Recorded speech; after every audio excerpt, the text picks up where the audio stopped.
Hey, my name's Ian from Synthstrom Audible. We're a New Zealand company and we make the Deluge, which is a portable synthesizer, sequencer and sampler. Basically just an entirely portable workstation that will do whatever you want it to do. What makes the Deluge interesting is we've removed pretty much any limits. So you can create a song with as many tracks as you like. The tracks can be as long as you like literally, like you have a track be 10,000 bars long if you want, or you can have another track in the same song be 1/64th note long. So they can all be like constantly crazy like polymetric rhythms from each other, and you can have as many like that the CPU will allow, as many synths going at any one time, 64 unaffected sample voices playing at any one time. You've got time stretching, you can like, on the device itself, we've got a built-in mic, you can line in to sample on the device, or you can like line in instruments. You can line in a mic or a guitar or synths or whatever, and then you can like treat that as an oscillator source. So you can apply all the Deluge's onboard effects to your line and source, as well as running all your tracks and loops and everything as well. You can use it as a live instrument. You can load up what we call a keyboard view, where you can play it like and you also can like have a bit of fun here and like freak out people in the audience who don't know what's going on when you're performing here.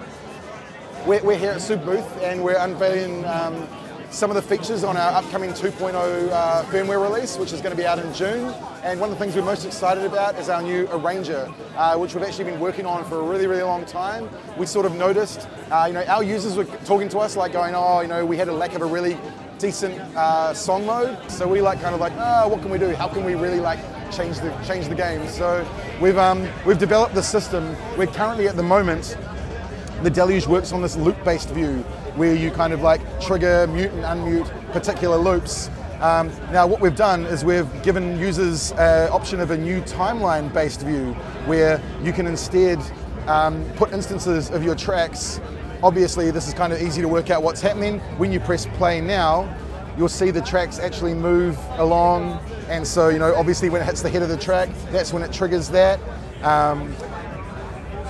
It's pretty simple to work out how this works. Now you can still mute tracks, so you can still use this as a performance tool, even though you leave it playing as a track.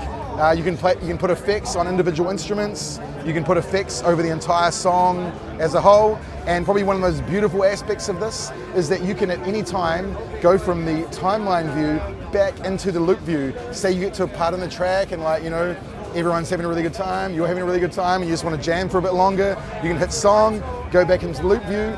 It has the current loops that were playing at that time. You can just add a few more, do whatever you want, sit on here for as long as you want, and then when you're ready to go back in the timeline, just hit song again, and now you can just scroll along and find out where in the song that you want to start from. Like say this is a good drop, then you simply tell it to go at the end of the current loop.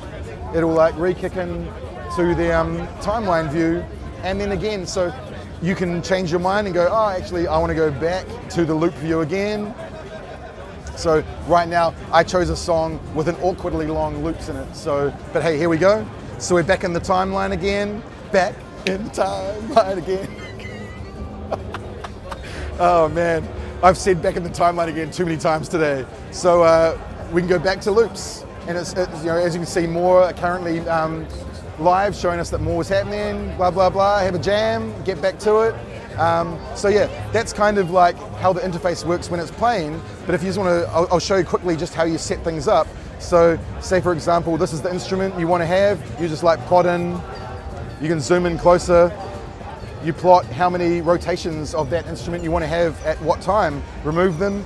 A really, really cool feature of this is normally this clip will refer to the loop exactly as it is a loop, but if you want to have a unique instance on just this arranger, you can press shift and then press your instance, and now when you go into this, whatever you do here will only apply to that one instance. Now, if you did something really awesome and you're like, damn, I really want that instance in my loops, you can just hold your finger down on here and then just press song, and now you've transported that into your loop view. So now you can save it as a loop and jam it as you would with other loops, which is crazy. And the most mind-blowing thing about this, right? So it's not in, we're hoping for it to be in 2.0. At the worst, it'll be in 2.1. But if you're the kind of person who just doesn't like programming and arranging things, you can just, in your loop view, do your performance, do all your mutes and unmutes, do all your parameter tweaks, do your performance, do all your crazy stuff, and then go into a range review, and your performance will be already pre-arranged. So you can just do a 5-minute jam once, and then you like have that arranged forever,